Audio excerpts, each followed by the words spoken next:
My second Halloween tutorial so far for this year, and this is my zombie look for this year. I've done a zombie tutorial for this will make the third year in a row. So I went more for like kind of diseased zombie rather than just a gory zombie. I used very minimal liquid latex in this tutorial, so everything that I did, I used, like I said, a very minimal amount. You could very easily substitute it for Elmer's glue or for eyelash glue as well. So I'm just going to go over my most asked questions and my tips right here in the intro, like I did in the last video. 1, liquid latex will ruin a brush if you get it in the bristles. I use a brush handle for this. That'll be fine as long as you don't get it in the bristles. 2, lay down a trash bag under your workspace if you're working over carpet, because it will ruin carpet if you spill liquid latex on it. And the way I did this was actually kind of messy. I'm going to pour it onto a surface and dip the end of the brush into it. So it can very easily destroy carpet, so make sure you lay something down to protect your carpet if you work over it. Also, liquid latex can be bought at Party City and Halloween stores this time of year. My contact lenses are from PinkyParadise.com, and I will link these specific lenses below. So yeah, if you want to see how to get this gross infected zombie look, please keep watching. Okay, so to start out, I'm taking my Makeup Forever Flash palette, and I'm just going to use the white color and makeup wedge and apply that in a thinner layer around my face just to make my skin a little more pale and sickly looking.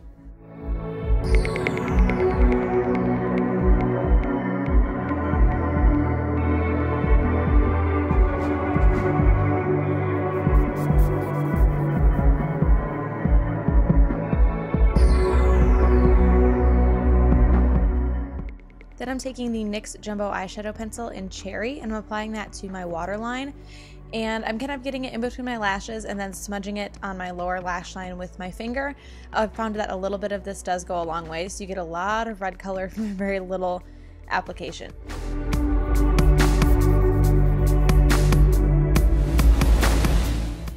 Next, I'm taking this burgundy color from the Coastal Scents Prism palette, and I'm just going to take a fluffy brush and smear that under my lower lash line and pretty far under my eyes to make it look like I have bags. And don't forget to follow the line that goes from your tear duct and then out, down, and towards the middle of your eye a little bit. I'll do that later.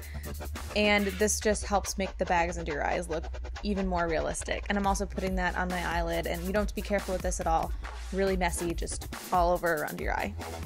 I'm also taking that same color and contouring my cheekbones and a little bit into my temples, and then I'm going to take the same sponge that I used to apply the white cream makeup and just blend that out a little bit. I don't want it to be super harsh, just subtle enough to make myself look like I'm very sick.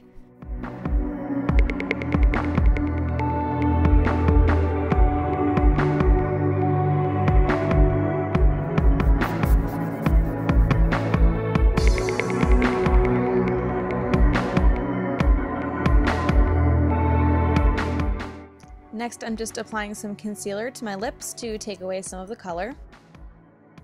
And now taking liquid latex and the handle of a makeup brush, I'm going to dip the makeup brush into the bottle of liquid latex and kind of dab it around my face to make the boils, lesions, whatever you want to call them. Now this can be kind of messy because liquid latex is very liquidy. You can alternatively use eyelash glue, and that will be a little bit thicker and be a little bit easier to dot on your face and have it end up raised in the end than the liquid latex. Also, you can put it in like a small dish or something like that too, so you don't have to dip straight into the bottle. So I'm initially going to put my first layer down of lesions, and then after that dries, I'm going to apply another layer, and I'm just going to keep doing that until the bumps are raised and stick out quite a bit.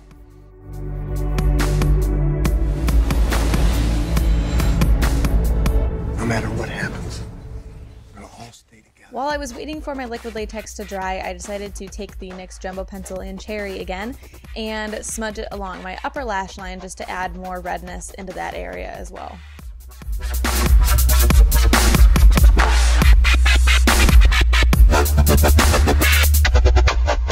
So once the liquid latex bumps are completely dry, I'm taking a translucent powder and a large powder brush, and I am applying that all over the bumps to take away some of the shine and make it a little bit easier for the other powders that I apply to stick and to not just rub off the top. Now taking my Prism palette again, I'm going to mix the brightest red color and that same plum color again, and apply this on and around the lesions to make them look red and infected. And then after that, I'm going to take the fluffy brush and more of a orange red color that was in the palette and spread that around the edges to make everything look like it's kind of radiating infection out.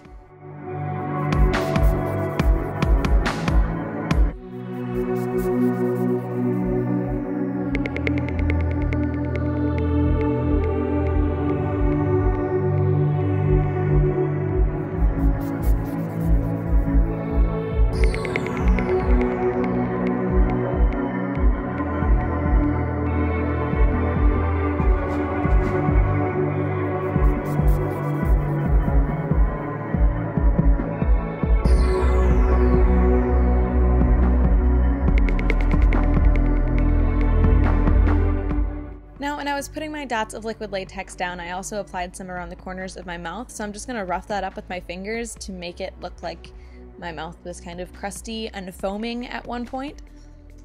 And then I'm taking my Flash palette from Makeup Forever again, and on a makeup sponge, I am layering the yellow color, the green color, and then some of the brown over top of that gross, crusty mouth skin looking liquid latex, and that's just going to make it look like I had some kind of weird infection-y foam coming out of my mouth and it dried there.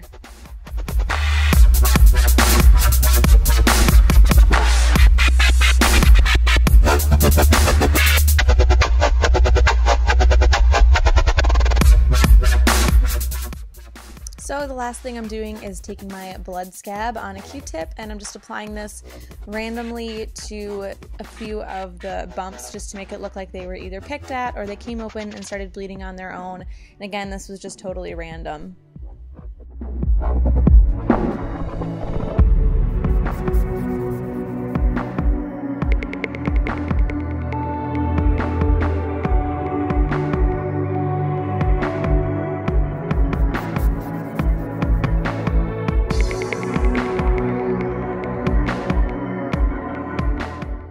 And once that is finished, you are done. So I hope you guys enjoyed this, and I will talk to you later.